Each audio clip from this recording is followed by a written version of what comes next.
Alcatraz, one of the nation's most notorious prisons. Notorious for being a prison that no one really could escape from, but it's not because it's surrounded by shark-infested waters, which it is. It was the distance to land, as well as the cold, frigid waters and the very choppy, turbulent seas that made it nearly impossible to escape. This site inspiring President Donald Trump to make an ambitious proposal to return some of the nation's most violent offenders to what's known as the Rock. Nobody's ever escaped from Alcatraz. It's a historical site.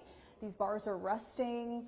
The piping in the toilets, I mean, that toilet is falling apart, but there's actually no running water here. None of the pipes are connected. Alcatraz is a popular San Francisco tourist destination that welcomes about 1.5 million visitors every year and annually generates $60 million.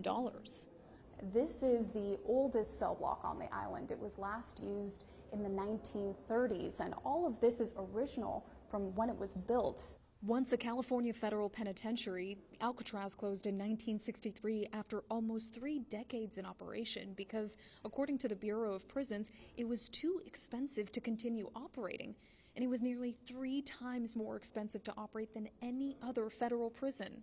Infamous inmates such as Al Capone, Machine Gun Kelly, the Birdman of Alcatraz, and James Whitey Bulger added to the prison's allure. There's a hostage situation on Alcatraz. This island prison was the setting for multiple blockbusters, including The Rock, Murder in the First, and Clint Eastwood's Escape from Alcatraz. I may have found a way out of here. I'm in. Me too. The 1979 movie was based on a true story, a legendary escape attempt from Alcatraz. The escape triggered the greatest manhunt in San Francisco's history. But there was no evidence that inmates ever made it off the island alive. No one has ever escaped from Alcatraz, and no one ever will.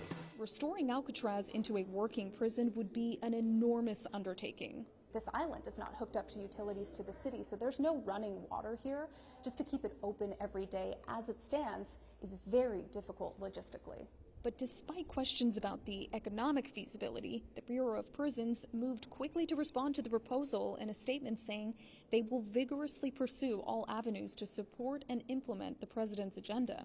The Conservancy, which oversees Alcatraz, fired back, saying in a statement, there is no law, plan, or funding in place, nor a clear path to revise Alcatraz Island's current role and purpose. So for now, the future of the notorious prison remains uncertain. Veronica Miracle, CNN, Alcatraz.